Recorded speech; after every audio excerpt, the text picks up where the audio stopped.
मित्रांनो, लिसन टू री ॲप्लिकेशन तुम्हाला सर्व प्रकारचे स्पर्धा परीक्षांसाठी आवश्यक असणारे ऑडिओ बुक्स, ऑडिओ नोट्स आणि इतर मटेरियल देखील उपलब्ध करून देते. 4. पर्यावरण संरक्षण पद्धती. उपभोक्ता शिक्षण. विज्ञान आणि तंत्रज्ञानातील प्रगतीमुळे जगभरात उपभोक्तावाद वाढला आहे. यामुळे बऱ्याच लोकांच्या खरेदी क्षमतेत मोठी वाढ झाली आहे.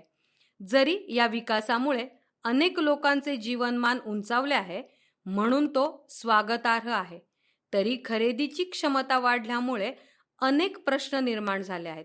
जसे निम्न दर्जाची उत्पादने व सेवा अधिक किमतीत उपलब्ध करून देण्यात आल्या आहेत. उत्पादने खरेदी करताना लोकांना अनेक समस्यांचा सामना करावा लागतो. ज्यांना जे उत्पादन मिळते आहे ते त्या किमतीच्या योग्यतेचे आहे का? उत्पादने विषारी रसायने, कीटकनाशके आणि भेसळयुक्त घटकांपासून मुक्त आहेत का? वरील शंका व प्रश्नांवर उपभोक्ता शिक्षण हाच एकमेव उपाय आहे. उपभोक्ता शिक्षण म्हणजे ग्राहकाला परवडणारा खर्च, बजेट क्षमता व खरेदीविषयी जागरूकता याचे ज्ञान देणे होय. उपभोक्ता शिक्षणाची गरज आणि महत्त्व. एखाद्या देशाची आर्थिक स्थिती आणि तेथील नागरिकांचे कल्याण हे एकमेकांशी जोडलेले आहेत. जेव्हा देशातील लोक खरेदी करताना योग्य निवड करण्यास सक्षम असतील तेव्हाच हे दोन्ही साध्य होईल, जेणेकरून त्यांना त्यांच्या पैशाचे योग्य मूल्य मिळेल. उपभोक्ता शिक्षण हे एकमेव साधन आहे जे खालील कारणांमुळे ग्राहकांना याविषयी जागरूक करू शकते. मोठ्या प्रमाणात उपलब्ध श्रेणीमधून योग्य प्रकारच्या वस्तू व सेवा निवडण्यासाठी आवश्यक कौशल्य प्रदान करते. उपभोक्त्यांना बाजाराच्या परिस्थितीचे मूल्यांकन करण्यास आणि योग्य निर्णय घेण्यास सक्षम करते. उत्पादने, सेवांचे प्रमाण आणि गुणवत्ता यांच्यामुळे फसवणूक झाल्याच्या तक्रारींची संख्या कमी करते. गरिबीवर मात करून नैतिक मूल्ये आणि मानवी हक्कांना प्रोत्साहन देते. पर्यावरणपूरक वस्तू वापरून शाश्वत उपभोग साध्य करते. उपभोक्ता संरक्षण कायदा 1986. 1986 मध्ये भारतीय संसदेने मंजूर केलेला उपभोक्ता संरक्षण कायदा खालील अधिकार प्रदान करतो. घातक वस्तू आणि सेवांपासून संरक्षण करण्याचा घातक वस्तू आणि सेवांपासून संरक्षण करण्याचा अधिकार. वस्तू आणि सेवांचे प्रमाण आणि कामगिरीबद्दल माहिती देण्याचा अधिकार. उत्पादने व सेवा यांची तुलनात्मक दरांद्वारे खुलेपणाने निवड करण्याचा हक्क. कोणत्याही निर्णयावर सुनावणीचा हक्क. ग्राहकांच्या हितांबाबतचा अधिकार. जर ग्राहकांच्या हक्काचे उल्लंघन होत असेल तर सुधारण्याचा अधिकार. ग्राहक शिक्षणाचा हक्क. कार्यक्षम आणि पर्यावरणपूरक पद्धती. पर्यावरणाला हानी न करता संसाधनांचा नैसर्गिक वापर करणारी उत्पादने ही पर्यावरणपूरक उत्पादने होत. पर्यावरण स्नेही उत्पादने. भारतीय उपखंडातील कार्यक्षम आणि पर्यावरणास अनुकूल तंत्रज्ञानाची उदाहरणे. जनता रेफ्रिजरेटर. भाज्यांचा ताजेपणा काही दिवस टिकवून ठेवण्यासाठी मातीची भांडी एकात एक ठेवून केलेली रचना. ट्रेडल पंप. विहिरीचे पाणी काढण्यासाठी पायाच्या मदतीने चालवण्यात येणारे पंप. वाळूचे फिल्टर. पाणी शुद्धीकरणासाठी वापरले जाणारे वाळूचे संथ फिल्टर. मातीचे कप आणि ग्लास पर्यावरणपूरक आहेत. झाडांच्या पानांपासून बनवलेल्या पत्रावळ्या या स्टायफोरम प्लेट्सची जागा घेत आहेत. कंपोस्ट. सेंद्रिय खतांचा वापर. जैविक कीडनाशकांचा वापर. आमचे असेच ऑडिओ लेक्चर ऐकत राहण्यासाठी तुम्ही या ऑडिओ सोबतच्या लिंकवर क्लिक करून प्ले स्टोअरवरून आपले ॲप्लिकेशन डाउनलोड करू शकता. बांधकाम, गृहनिर्माण. बांधकाम करताना सौर ऊर्जेचा वापर व्यापक होईल व वीज बिलात कपात होईल अशा पद्धतीची रचना करण्यावर भर दिला जातो. राखेपासून बनवलेल्या विटा आणि प्लास्टिकचे दरवाजे लोकप्रिय होत आहेत. हे नैसर्गिक संसाधनांऐवजी पुनर्चक्रीकरण केलेल्या साहित्याचा वापर करून केले जाते. भारतात बंगळुरू येथील कंपनी रस्ते तयार करण्यासाठी प्रक्रिया केलेले प्लास्टिक कचरा वापरत आहे. हे मिश्रण पाऊस किंवा कमी तापमानामुळे रस्त्याला तडे जाण्यापासून वाचवते आणि टिकाऊपणा वाढवते. पर्यावरणपूरक चिन्हे इको लेबलिंग. गेल्या काही वर्षात लोकांमध्ये पर्यावरणाच्या ऱ्हासाविषयी जागृती होत आहे. अशा वस्तू आणि सेवांचीही मागणी आहे ज्यामुळे पर्यावरणाचे आणि मानवी आरोग्याचे कमी नुकसान होते. उत्पादनांच्या शाश्वततेबद्दल माहिती देण्यासाठी खाजगी व सार्वजनिक उद्योग या दोन्हींकडून असंख्य उपक्रम सुरू झाले आहेत. हे सूचित करण्यासाठी विविध प्रकारची चिन्हे, लेबल आणि लोगो वापरले जातात. उत्पादनावर दिलेल्या माहितीनुसार ते उत्पादन खरेदी करण्याबद्दलचा निर्णय घेता येतो. आता पर्यावरणपूरक उत्पादने खरेदी करण्याबद्दल जागरूकता वाढत आहे. त्यामुळे नैसर्गिक संसाधनांचे संवर्धन आणि शाश्वत विकासाला मदत होते. पर्यावरणपूरक चिन्हे ही उत्पादने पर्यावरणास अनुकूल आहेत हे दर्शवतात. इको लेबलिंग पर्यावरणीय कार्यप्रदर्शन प्रमाणपत्र आणि लेबलिंगची एक पद्धत आहे जी जगभरात वापरली जाते. आंतरराष्ट्रीय स्तरावरील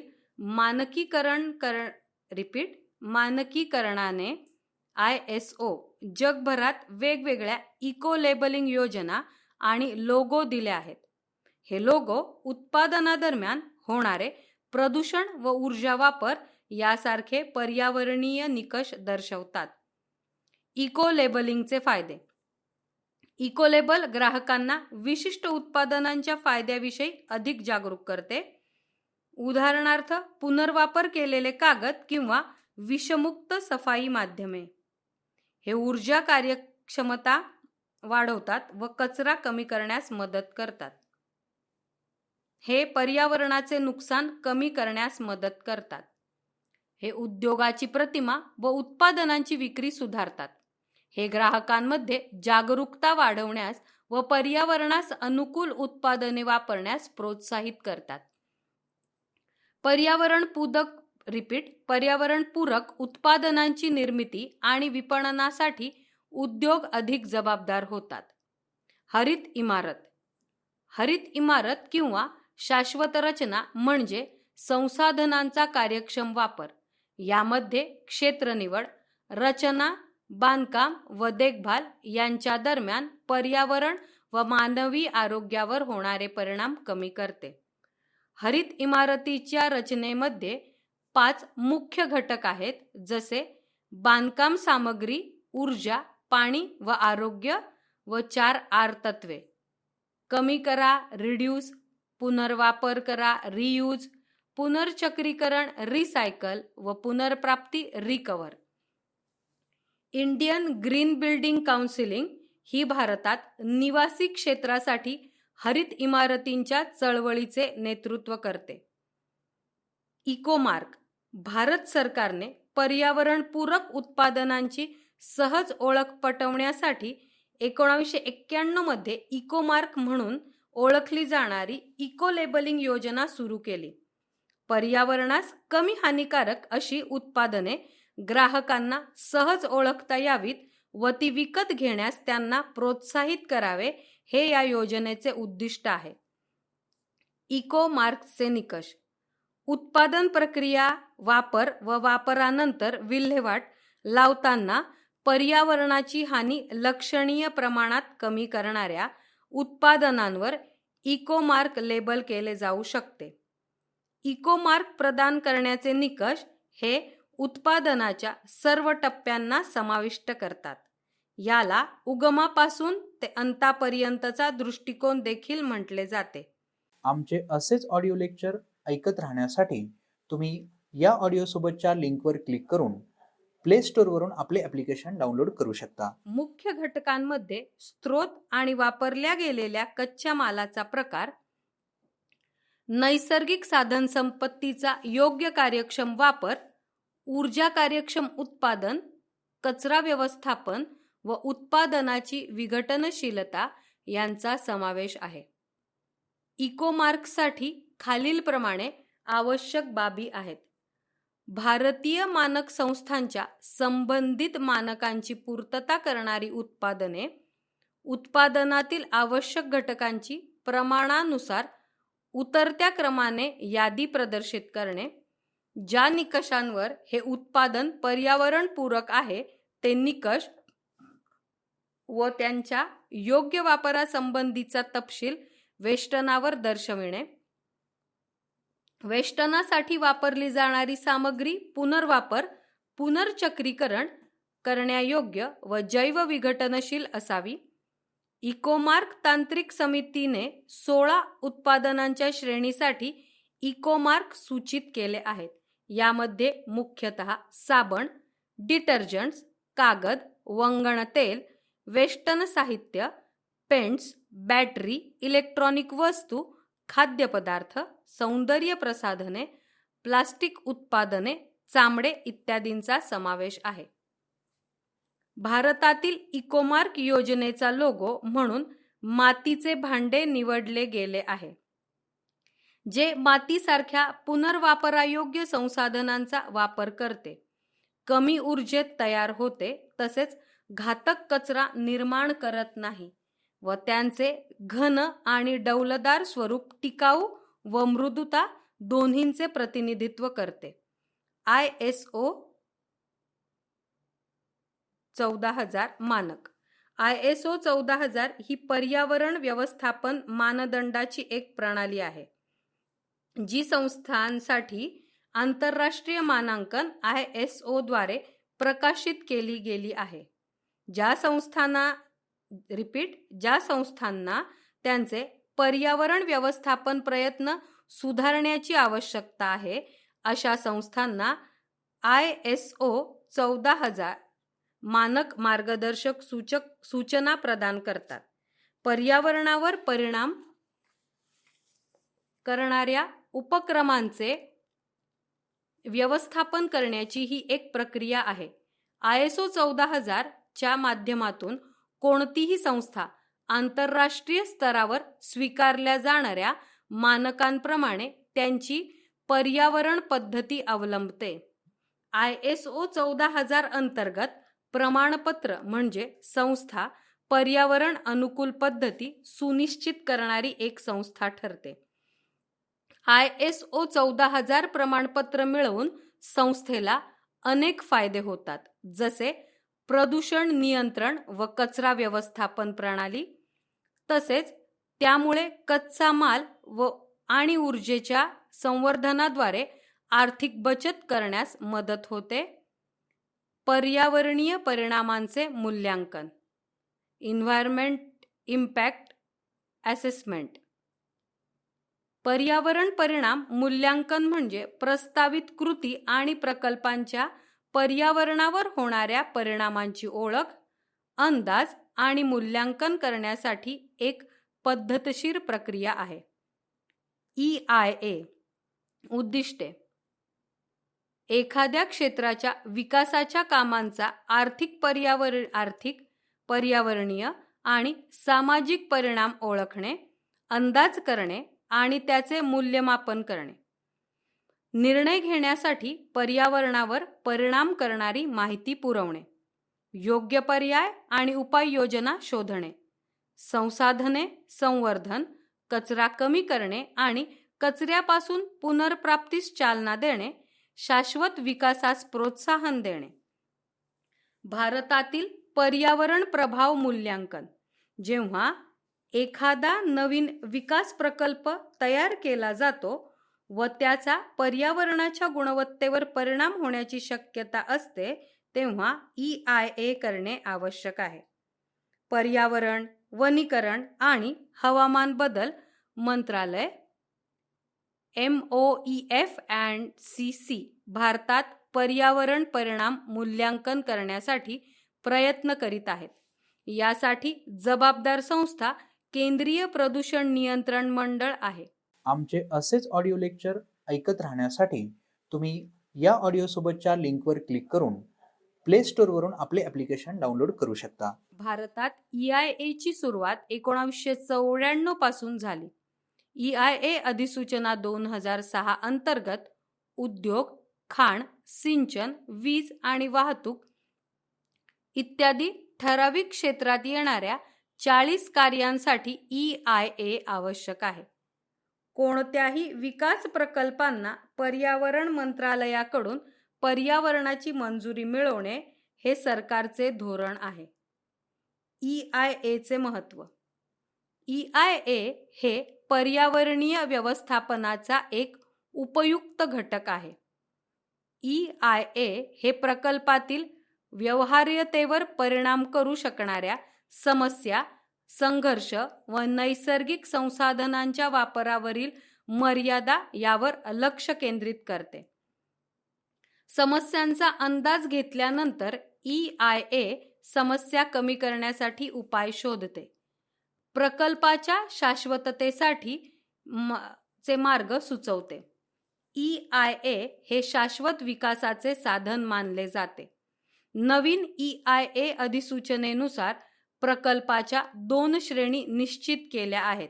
श्रेणी अ यामध्ये बंदरे, महामार्ग, पाणी व स्वच्छता, शहरी वाहतूक, घनकचरा व्यवस्थापन क्षेत्र आणि पर्यावरणीय परिणामाची अधिक शक्यता असणारे मोठे प्रकल्प आहेत. असे प्रस्ताव तज्ञ मूल्यांकन समिती एक्सपर्ट अप्रेझल कमिटीच्या माध्यमातून केंद्र सरकार हाताळते. श्रेणी ब यामध्ये छोटे प्रकल्प आहेत आणि ज्यांचे पर्यावरणीय परिणाम कमी आहेत असे प्रस्ताव राज्य तज्ञ मूल्यांकन समिती राज्य स्तरावर हाताळते. पर्यावरणीय परिणाम मूल्यांकन प्रक्रिया EIA. पर्यावरणीय परिणाम मूल्यांकन प्रक्रिया प्रकल्प, योजना, कार्यक्रम, उपक्रम ठरवणे, पर्यावरणीय पायाभूत माहिती स्थापित करणे, सकारात्मक आणि नकारात्मक परिणामांची ओळख आणि मूल्यांकन, पर्यायी आणि सुधारात्मक उपाययोजनांची चर्चा, पर्यावरण परिणाम EIS अहवाल तयार करणे, सार्वजनिक सल्लामसलत, पर्यावरणीय समितीद्वारे मान्यता, अंमलबजावणी करणे, नंतरची देखरेख. प्रकल्प छाननी ही EIA पद्धतीची पहिली पायरी आहे. प्रकल्पाची व्याप्ती, प्रस्तावित जागेची संवेदनशीलता, पर्यावरणावरील अपेक्षित प्रतिकूल परिणाम या निकषांवर छाननी प्रक्रिया अवलंबून असते. व्याप्ती. EIA ची व्याप्ती त्यात संबोधित केलेल्या समस्या व परिणाम यावर अवलंबून असते. EIA ची व्याप्ती म्हणजे प्रकल्पाचे मुख्य परिणाम निर्धारित करणे, पर्यावरणाची पायाभूत माहिती स्थापित करणे. पायाभूत माहिती म्हणजे प्रकल्पाच्या प्रस्तावित जागेची जैवभौतिक, सामाजिक व आर्थिक पार्श्वभूमी होय. परिणामाचे विश्लेषण. या टप्प्यावर प्रस्तावित प्रकल्पाच्या संभाव्य पर्यावरणीय व सामाजिक परिणामांचा शोध घेऊन त्या परिणामांविषयी भाकीत केले जाते व त्याच्या प्रभावाचे मूल्यमापन केले जाते. पर्यायांचा विचार हे प्रकल्पाच्या प्रभावांवर आधारित उपाययोजना आणि सुधारात्मक कृती यावर लक्ष केंद्रित करते. पर्यावरण परिणाम अहवाल एन्व्हायरमेंट इम्पॅक्ट स्टेटमेंट तयार करणे. यात प्रकल्पाचे तपशीलवार वर्णन, प्रकल्पाच्या नैसर्गिक वातावरणावर तसेच लोकांवर होणारा परिणाम यांचा समावेश असतो.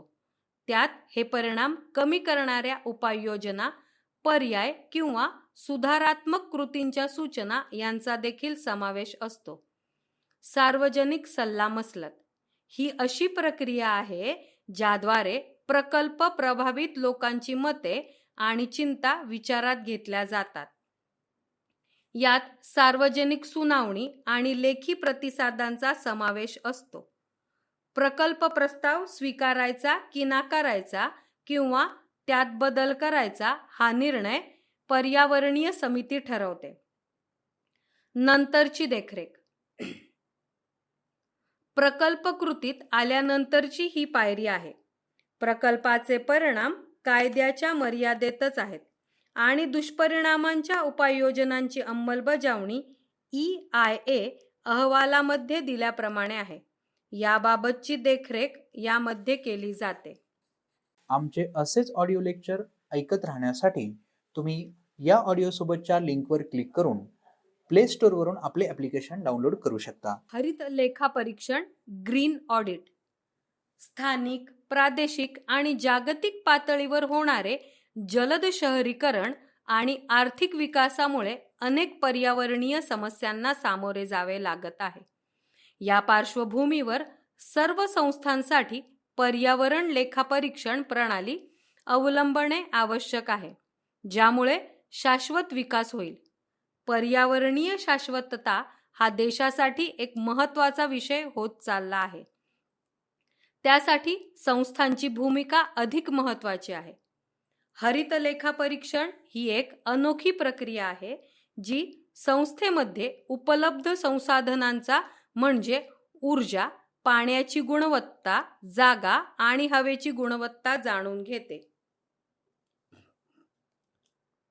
हरित लेखापरीक्षण ही विविध आस्थापनांच्या पर्यावरणीय विविधतेच्या घटकांची पद्धतशीर ओळख, प्रमाणीकरण, नोंद, अहवाल आणि विश्लेषण करण्याची प्रक्रिया आहे.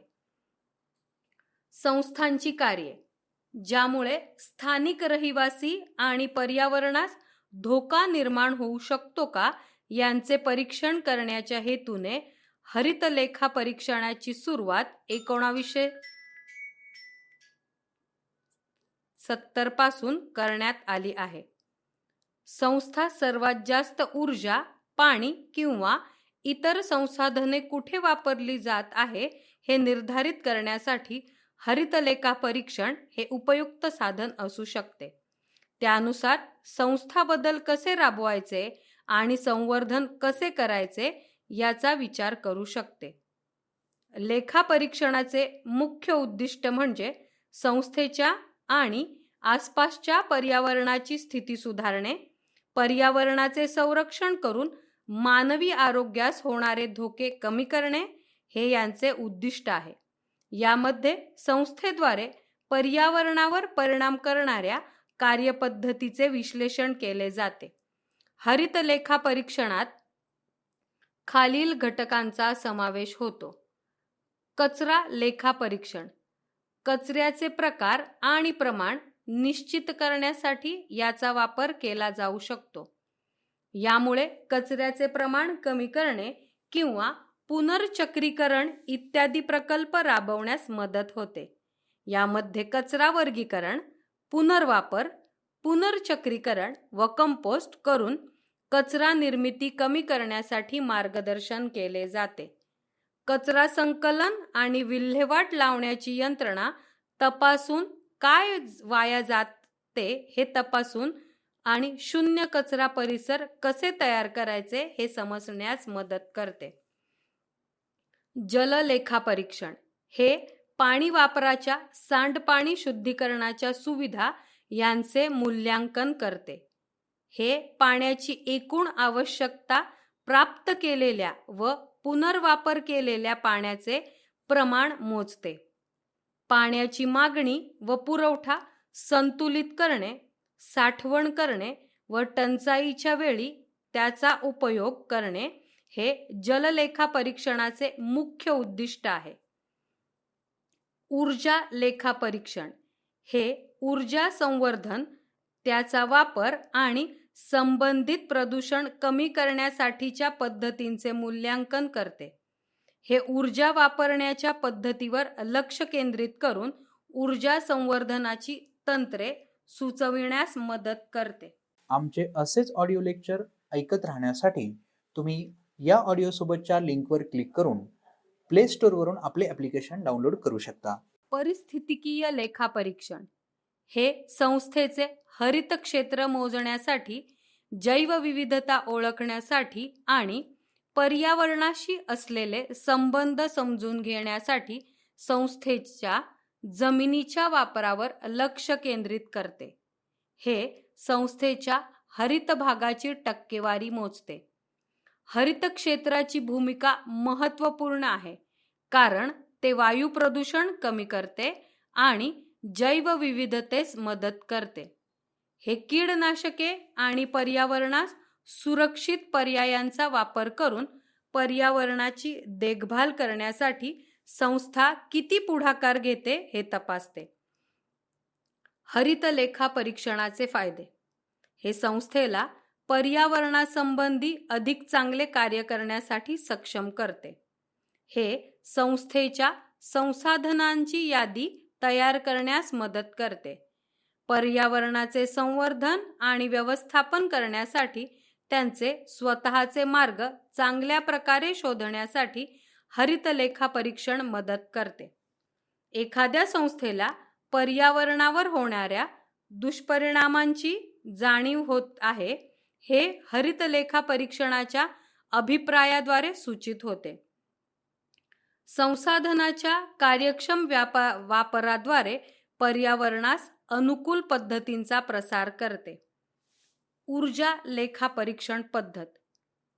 ऊर्जा लेखा परीक्षण म्हणजे घरे, उद्योग, संस्था, शाळा इत्यादींमध्ये वापरल्या जाणाऱ्या वीज, गॅस आणि इतर इंधन ऊर्जांच्या वापराची तपासणी आणि पडताळणी होय.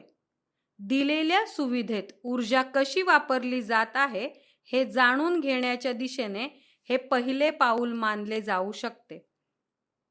वेगवेगळ्या कार्यानुसार ऊर्जा वापराचे मोजमाप करते. हे सुधारणेला मोठे वाव आहे. ते सांगते आणि अशा प्रकारे ऊर्जा व्यवस्थापन प्रयत्नांवर कोठे लक्ष केंद्रित करणे आवश्यक आहे हे शोधून काढते. संस्थेचे ऊर्जा लेखा परीक्षण खालील निकषांवर आधारित आहे. ऊर्जा वापराचे प्रकार, प्रतिदिन ऊर्जा वापराचे प्रमाण, ऊर्जेचा कार्यक्षम वापर व संवर्धन. ऊर्जा संवर्धन म्हणजे ऊर्जा वाया न जाऊ देता अधिक कार्यक्षमतेतून वापरणे. ऊर्जेचे संवर्धन करणे हा एक महत्त्वाचा ऊर्जा स्रोत आहे, कारण ऊर्जेचे एक एकक वाचवणे म्हणजे एक एकक ऊर्जा निर्माण करण्यासारखेच आहे. ऊर्जा लेखा परीक्षण पायरी. पहिली पायरी, संस्थेच्या इमारतीचे बांधकाम, रचनांची वैशिष्ट्ये, वापरकर्त्यांच्या सवयी, पद्धती आणि इमारतींची देखभाल विचारात घेऊन सर्वेक्षण प्रश्नावली तयार करणे.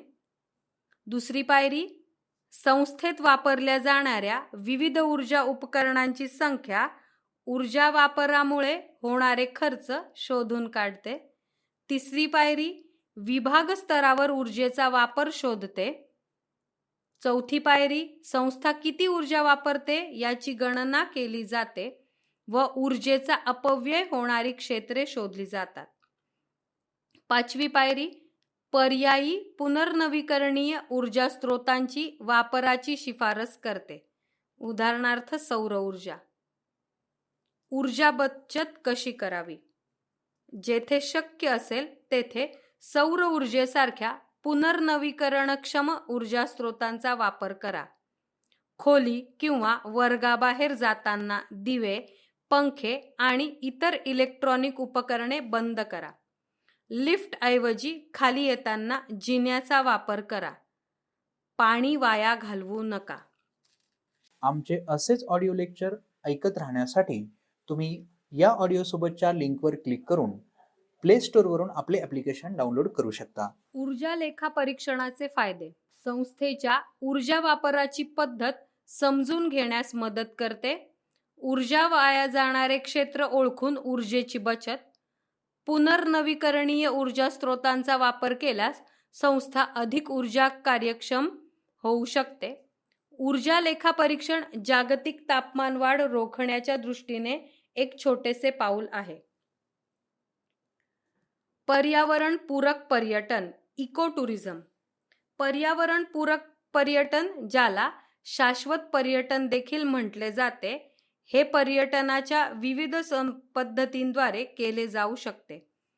पर्यावरण पूरक पर्यटक म्हणून आपण अशा पद्धतीने पर्यटन करण्याचा निर्णय घ्याल ज्याने निसर्गाचा आदर होईल व त्याचा ऱ्हास होणार नाही. पर्यावरण पूरक पर्यटन हा पर्यावरण संवर्धनाबरोबरच स्थानिक लोकांच्या गरजा समजून घेण्याचाही भाग आहे, जेणेकरून त्यांचे जीवनमान सुधारण्यास मदत होऊ शकते. यात ऐतिहासिक खुणा जतन करणे देखील समाविष्ट आहे. पर्यावरण पूरक पर्यटनाची तत्वे. आंतरराष्ट्रीय पर्यटन सोसायटीतर्फे पर्यावरण पूरक पर्यटनाची तत्वे देण्यात आली आहेत. जे लोक पर्यावरण पूरक पर्यटनाची तत्वे अंमलात आणतात व त्यात सहभागी होतात, त्यांनी पर्यावरण पूरक पर्यटनाची खालील तत्वे पाळावीत. शारीरिक, सामाजिक व मानसिक वर्तणुकीचा पर्यावरणावर होणारा परिणाम कमी करा. पर्यावरणीय आणि सांस्कृतिक जागरूकता आणि आदर निर्माण करा. पर्यटक आणि स्थानिक लोकांना सकारात्मक व अविस्मरणीय अनुभव द्या. स्थानिक लोक आणि पर्यटन उद्योग या दोघांसाठी आर्थिक लाभ निर्माण करा. पर्यावरणावर कमी प्रभाव करणाऱ्या बांधकाम व सुविधांची रचना कार्यान्वित करा. हे करा. वन्य प्राणी बघण्यासाठी संपूर्ण शांतता आणि शिस्त राखा. लहान गटाला प्राधान्य द्यावे. पहाटे आणि संध्याकाळी जंगलांना भेट द्यावी. जंगलात जाताना मार्गदर्शकाची मदत घ्या. ट्रेकर्सनी त्यांच्या सुरक्षेची काळजी घ्यावी. धूम्रपान टाळा. प्राण्यांचा आणि त्यांच्या अधिवासांचा आदर करा. कचरा फक्त कचरापेटीतच टाकला जाईल याची खात्री करा. ड्रेस कोडचे अनुकरण करा. योग्य पोशाखास प्राधान्य द्या. वन्यजीव घाबरू नयेत यासाठी आवाजाची पातळी किमान ठेवा. सर्व वन्यजीवांपासून सुरक्षित अंतर राखा. हे करू नका. कोणत्याही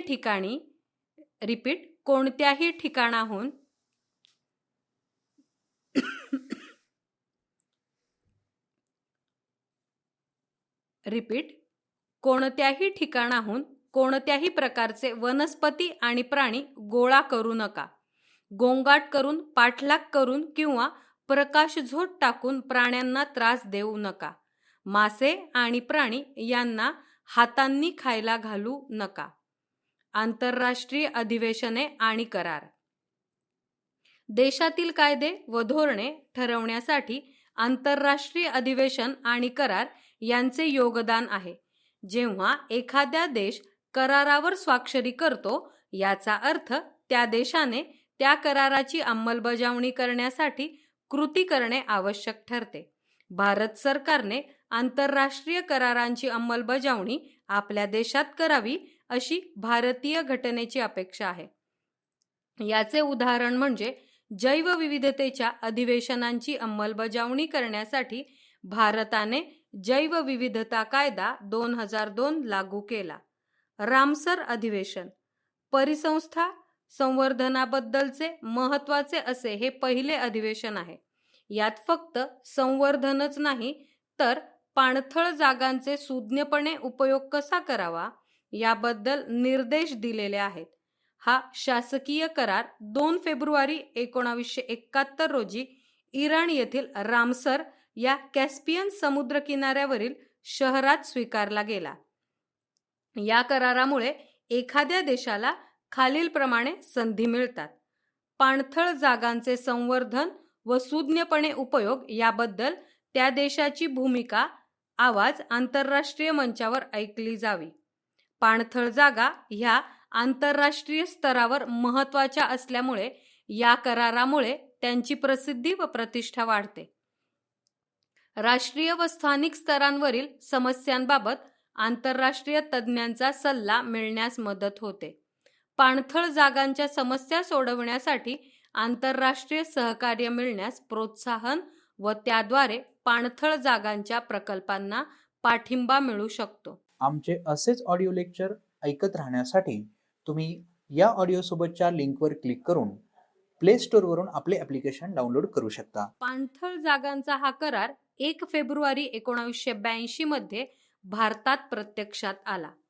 भारतात आता आंतरराष्ट्रीय महत्त्वाच्या अशा ठरवून दिलेल्या गेलेल्या 27 रामसर जागा घोषित केल्या आहेत.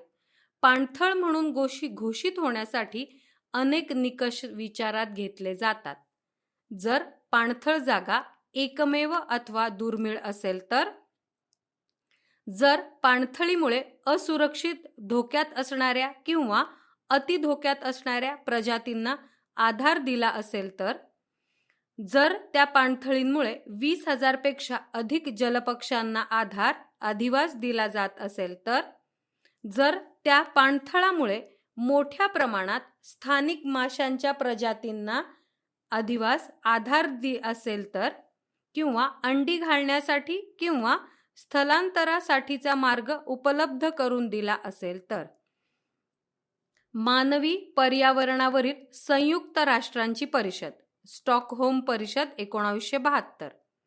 मानवी पर्यावरणावरील संयुक्त राष्ट्रांची परिषद, ज्याला स्टॉकहोम परिषद म्हणतात, ती स्वीडनमधील स्टॉकहोम येथे 5 ते 16 जून 1972 या काळात आयोजित केली गेली. पृथ्वीवरील लोकांना पर्यावरणाचे जतन व संवर्धन करण्यासाठी प्रोत्साहन देणे व मार्गदर्शन करणे याची गरज आहे, असा विचार यात केला गेला. आंतरराष्ट्रीय पर्यावरणाच्या समस्यांबद्दलची ही संयुक्त राष्ट्रसंघाची सुरुवातीची मोठी परिषद होती. आंतरराष्ट्रीय पर्यावरणाची धोरणे विकसित होण्यासाठी ही परिषद कलाटणी देणारी ठरली. पर्यावरणाचे संरक्षण करण्यासाठीची दिशादर्शक तत्त्वे या परिषदेत मांडली गेली. या परिषदेत पर्यावरणासंबंधी कृतीचा आराखडा संयुक्तपणे तयार केला गेला, ज्यामध्ये नैसर्गिक स्रोतांचे व्यवस्थापन, प्रदूषण, मानवी वसाहत, पर्यावरणाचे शैक्षणिक व सामाजिक पैलू, विकास व आंतरराष्ट्रीय संस्था यासंबंधी 109 विशिष्ट शिफारशी आहेत. भारत व स्टॉकहोम परिषद. या परिषदेत भारताची महत्त्वाची भूमिका होती. भारत हा पण या परिषदेतील स्वाक्षरी करणारा देश होता. स्टॉकहोम परिषदेमुळे भारतात पर्यावरण संरक्षण व नैसर्गिक स्रोतांचे संवर्धन हे राष्ट्रीय प्राधान्याचे मुद्दे म्हणून उदयास आले. या परिषदेला भारताचे पंतप्रधान उपस्थित होते व त्यांनी महत्त्वाची भूमिका बजावली. स्टॉकहोम परिषदेनंतर भारत सरकारने घटनेत 42वी घटना दुरुस्ती केली आणि कलम 48A, 51A, G यांचा समावेश केला. 48A कलमानुसार राज्यांना पर्यावरणाचे संरक्षण हे सतत बंधनकारक केले गेले, तर 51A, G नुसार पर्यावरणाचे संरक्षण व सुधारणा हे प्रत्येक नागरिकाचे कर्तव्य आहे असे सांगितले गेले. 1972 नंतर भारत सरकारने पाणी कायदा 1974, हवा कायदा 1981 व पर्यावरण संरक्षण कायदा 1986 हे कायदे केले. तसेच पर्यावरणाचे प्रश्न सोडवण्यासाठी वन मंत्रालयाच्या अंतर्गत पर्यावरण विभागाची स्थापना केली. पर्यावरण आणि विकास यावरील संयुक्त राष्ट्रांची परिषद, रिओ दी जानेरो 1992. वसुंधरा शिखर परिषद. संयुक्त राष्ट्रसंघाची पर्यावरण व विकास यावरील परिषद ही लोकप्रियतेने वसुंधरा शिखर परिषद म्हणून ओळखली जाते. ही परिषद स्टॉकहोममध्ये घेतलेल्या पहिल्या जागतिक पर्यावरण परिषदेनंतर 20 वर्षांनी आयोजित करण्यात आली. ही परिषद 3 जून ते 14 जून 1992 ला ब्राझीलमधील रिओ दी जानेरो येथे आयोजित केली गेली. यामध्ये 172 देशांच्या प्रतिनिधींनी भाग घेतला. आमचे असेच ऑडिओ लेक्चर ऐकत राहण्यासाठी तुम्ही या ऑडिओसोबतच्या लिंकवर क्लिक करून प्ले स्टोअरवरून आपले ॲप्लिकेशन डाउनलोड करू शकता. पृथ्वीवरील अपुनर्नवीकरणीय नैसर्गिक स्रोत व प्रदूषण कमी करण्यासाठी मार्ग शोधण्यासाठी शासनांना मदत करावी असे संयुक्त राष्ट्रसंघास सांगितले गेले. जगातील देशांनी समाजातील महत्त्वाच्या घटकांनी व लोकांनी सहकार्याची एक नवीन व समान वैश्विक भागीदारी करावी असे याचे उद्दिष्ट होते. सर्वांच्या हितसंबंधांचा आदर होईल, जगाच्या पर्यावरणाचे व विकास प्रणालींचे संरक्षण होईल अशा प्रकारच्या आंतरराष्ट्रीय करारासाठी टाकलेले हे पहिले पाऊल होते. वसुंधरा शिखर परिषदेमध्ये 2 आंतरराष्ट्रीय पर्यावरण करार तयार केले गेले.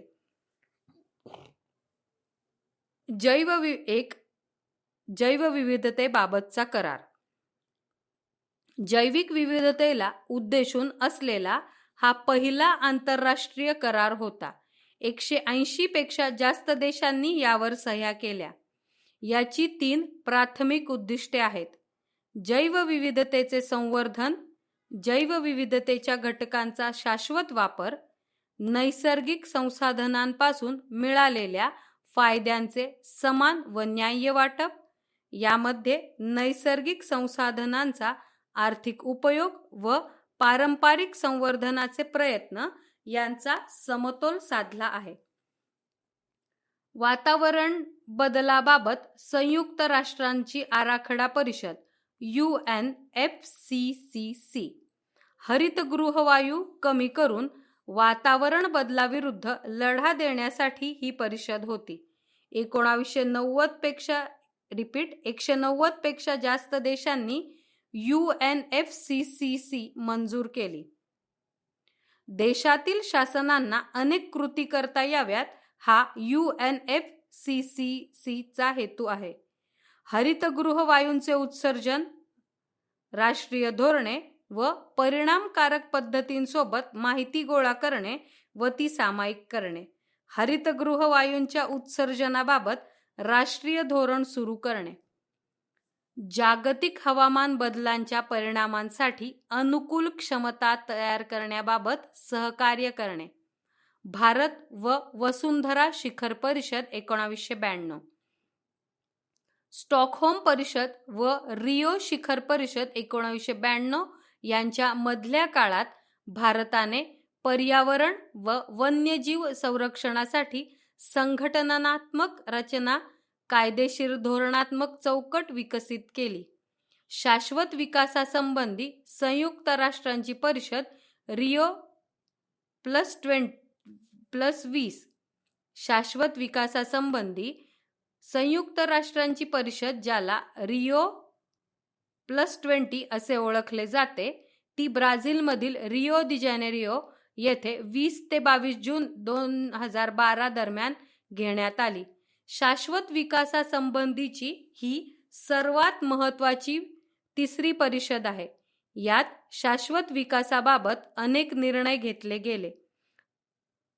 संयुक्त राष्ट्रसंघाच्या पर्यावरण व विकास या रिओ येथे झालेल्या परिषदेचा 20 वर्षाचा पाठपुरावा म्हणजे रिओ +20 होय. यामध्ये संयुक्त राष्ट्रसंघाच्या 192 सदस्यांनी सहभाग घेतला. लिसन टू ॲप्लिकेशन तुम्हाला सर्व स्पर्धा परीक्षांसाठी आवश्यक असणारी ऑडिओ नोट्स, ऑडिओ बुक्स आणि इतर मटेरियल देखील उपलब्ध करून देते. चला तर मित्रांनो, भेटूयात पुढच्या लेक्चरमध्ये. तोपर्यंत धन्यवाद.